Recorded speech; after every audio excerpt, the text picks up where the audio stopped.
Hey, everybody. Hope you're having an awesome weekend.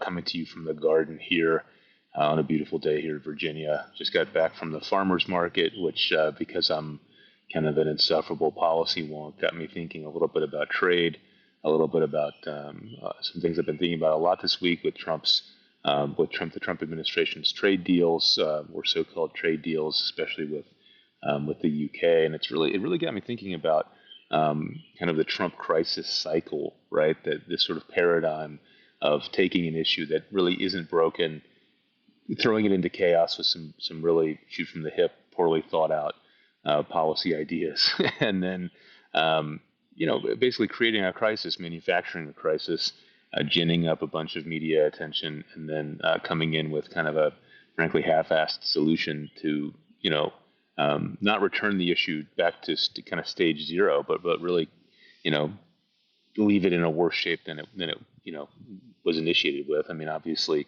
our trade relationship with the United Kingdom is a great example of this. A very strong um, bilateral relationship that really, if anything, is weakened now with this current administration's policies. But we see this sort of creation of the crisis, quote unquote, solving the crisis, and then the promulgation of that solution as if it's the greatest thing since sliced bread, from the bully pulpit of the presidency, and then on kind of promulgated through right wing media. So I think for folks who are watching the administration and trying to discern where what's coming next, and where this is all going, I think we really need to reckon with the reality that there will be claims made.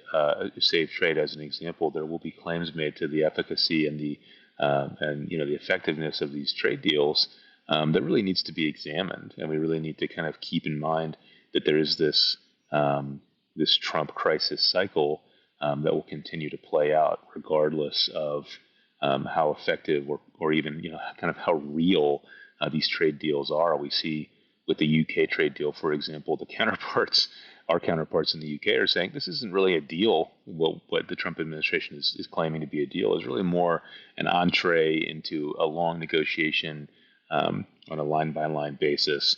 And maybe eventually what we'll end up with is a slightly different configuration of outcomes. But really, we just need to kind of continue to reflect on this crisis, and reflect this crisis cycle, and reflect on how the media portrays these wins and losses, who's calling balls and strikes here, and if those wins are actually really as substantial and real as maybe we're being told.